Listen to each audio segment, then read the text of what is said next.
Hey guys, welcome to Wrestling Daze and welcome to this NXT review and opinions video. So this episode was quite the step down from last week. I think it was always going to be the step down from last week. What I do like about this week is we got a little bit more in regards to that group. We found out the name. They're called DARKSTATE. I still don't know how I feel about that. Like, I don't love it, but I don't hate it. I'm just sort of like, I don't know, it's just there, to be honest. I'm very indifferent to it. So that's kind of my thoughts on the name. I do think there's a problem with that group, and we said this during the watch-along, but it is worth repeating here, that they just don't get much of a reaction from people on the show. Like, they attacked Javon, and Javon just didn't even mention them earlier in the show. Like, instead, he was with Trick, and he ended up lashing out at Lexis King. We know that he's got a match against Lexis King next week. Ethan Page got attacked. Don't know where he is. Ava doesn't seem to be bothered. Mr. Stone was laid out, and I don't know that he's mentioned it since, to be honest. So kind of looking at this group and the fact that just no one seems to care about them, like just coming in and attacking and murking everyone. It doesn't really present them as much of a threat, more of an annoyance. You know, no one in NXT seems bothered enough to really do anything about them. So that's not great. That's not great. I kind of felt like some of what they said in the promo was pretty good. Is it Shakur? I still don't know their names, but I think, was it Shakur that kind of spoke at the end? He seemed to have like a real presence, a real aura. So, yeah, we're obviously still learning about them. This was the first time we heard them speak. There is a theory doing the rounds that because they didn't get in the ring when Trick was competing, that could Trick be the secret leader? I'm not sure about that, because I don't think it's going to take too long for Trick to get to the main roster. Like, it wouldn't shock me if Stand and Deliver is going to be Trick's final NXT match. He's already a two-time NXT champion. I don't think there's much more that we need to do with him. So, I mean, we could be looking at Trick going to the main roster. So I don't know that he will be revealed to be the leader. There's a few other names that have kind of circulated around, but yeah, this new group, they continue to frustrate. They continue to intrigue. And I just can't quite make my mind up about how I feel about them. So I know there's quite a few people saying they're lame, they're mid, they've dropped the ball with them. I can definitely see areas that we could have been a bit tighter and we could have presented them better, but I'm not off the hype train yet. I need to see more from them. So yeah, let's see. So DARKSTATE, I don't know. How do you feel about that? I'm very indifferent. That was, I would say, the big talking point, but I do like the fact that next week Stephanie's got 2 title matches. That's obviously interesting. She's really going to be up against it, and that's going to add quite a bit of intrigue to next week's show, because can she win both matches? Will she be really like injured in the first match and then vulnerable in that second match? So could we see a new champion? Like, she's defending the NXT Championship against Jada and then the North American title against Fallon. So do we get one of them winning a title? I would imagine Fallon more than Jada. How's Jordan Grace going to react after being beaten down this week, you know, by Jada? Surely she's going to want to get revenge. Tony's going to want to get revenge against DARKSTATE because they attacked him backstage. I don't know what's next for the Culling, but they seem to step up and have words with Ricky Saints. Ricky Saints picking up his win. It was great to see Chelsea Green this week as well. I do like the Hervis. I thought they were fun. There was a great backstage clip, actually, of Robert Stone, Mr. Stone, trying to get to Chelsea. And the Hervis stepped in and they were like, "Have you got clearance?" And he was like, "No, that's my friend." And they're like, "I'm sorry, no, you can't." And they weren't letting him get to Chelsea. And Chelsea ended up walking away before, like, she spoke to him. So I think there's so much potential of stuff that they can do with Chelsea and the Hervis. I think it's really good. So, yeah, look, loads of little bits. Obviously, Karmen and Ashanti having a little bit of a falling out as well. That kind of played out backstage following the match. I think it was because Ashanti tried to hand her a chair so that she would cheat. She didn't want to, and she didn't. But it seems like there was a bit of a disagreement backstage over that.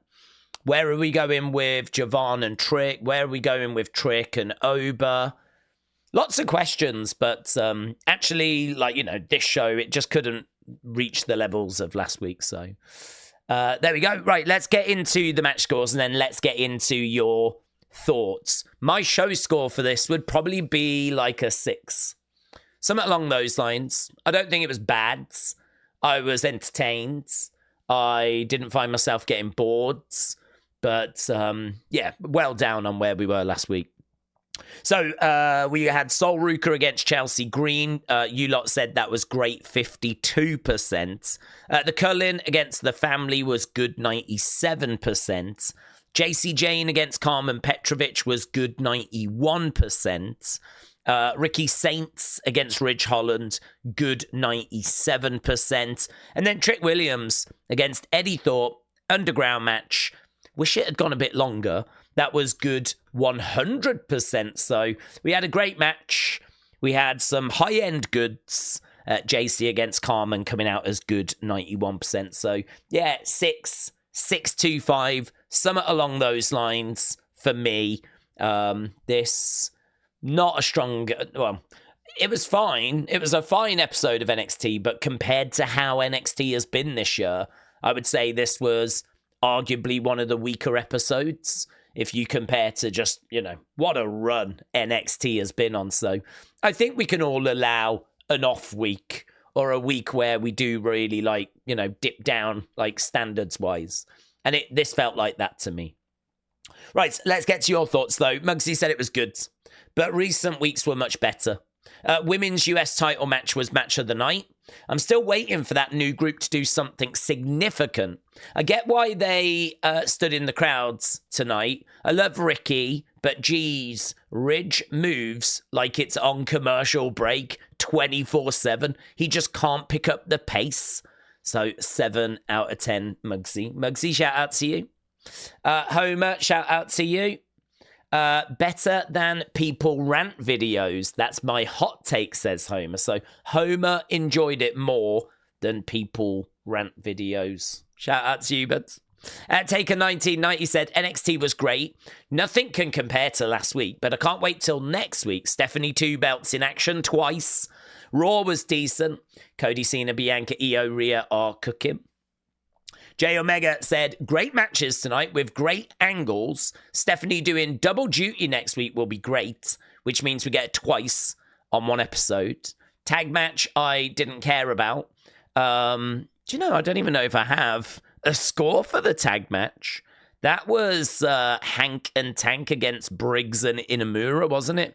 Do you know, I don't even know if I've got a score for that. My scores were absolutely all over the place for this show. So that is true, actually. That's a match I don't think I've scored.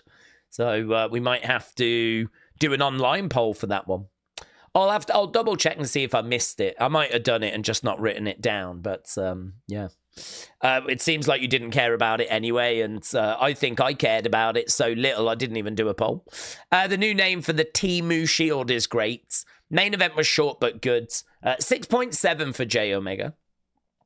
Brandon said it was a great show. Stephanie Fire, not as good as previous weeks, but used very well to progress to next week and on to Stand and Deliver. Can't have Grand Slams every week, but still a home run, so 775. Hope the new group gets more story build or something for Stand and Deliver. Awesome stream, and I'll see you Friday. See you Friday, buds. Brandon, appreciate it. Wrestling fans since day one said 6.5. Maybe a little bit lower, but I think next week will be fire. Also, I think Trick Williams is the one behind this group attacking everyone. I think Trick is slowly turning heel. I just don't know if he's going to be around. I mean, I'm kind of thinking he may go up. The other thing as well is we don't know that there's a secret leader. It feels like collectively people have decided that there's a secret leader. There's been no mention of a secret leader. So we don't even know at the moment if there is a secret leader. So it is just a bit of a fan theory that's doing the rounds. But definitely something to keep an eye on. Daily Bugle Insider said, I'm going to score tonight an 8. Craig said it was an average show, but there can't be bangers every week. So a 6. Let's go. La Primera, 2 belts, 2 matches next week. Feel the Diablo. John Elite said Stephanie pulling double duty next week. Does Stephanie drop one of those titles? Jordan's boots. Not digging the name of this new mysterious group for now. Interesting that Karmen and Ashanti were arguing behind Jada, said John Elite. Nishi said, love this week's episode of NXT. Chelsea versus Soul was really good. Ricky was excellent in the ring. Made Ridge look like a monster. Sold his lower back pain beautifully. The ending was chef's kiss. And I think DARKSTATE's working for Trick.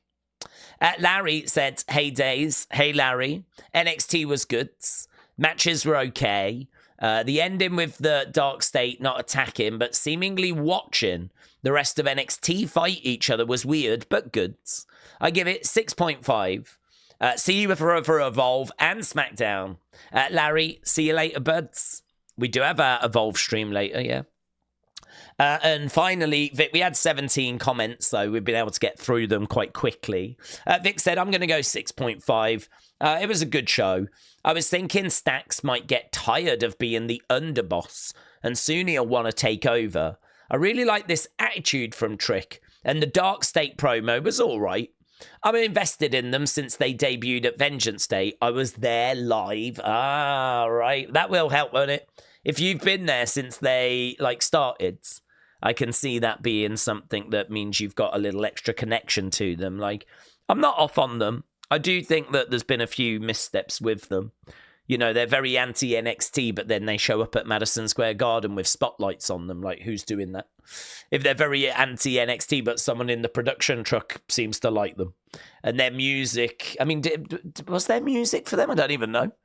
I kind of felt like there was a little bit of music that played, so I don't know. I kind of feel like there's a few bits that are just seemingly a little bit off presentation-wise, but nothing that's going to totally derail or ruin it for me.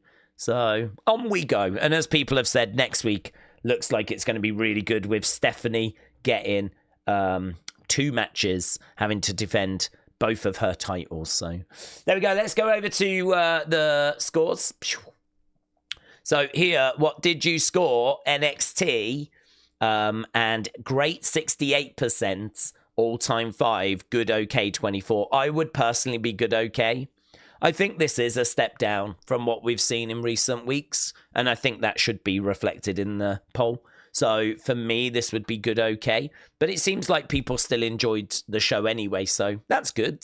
That's good. But yeah, hoping for better next week. So there we go. A shorter than usual review, but that's okay. I'm going to run off and see what happened to the tag team match score. So thanks a lot for joining us. Appreciate it as always. I'll see you again next time. Bye for now.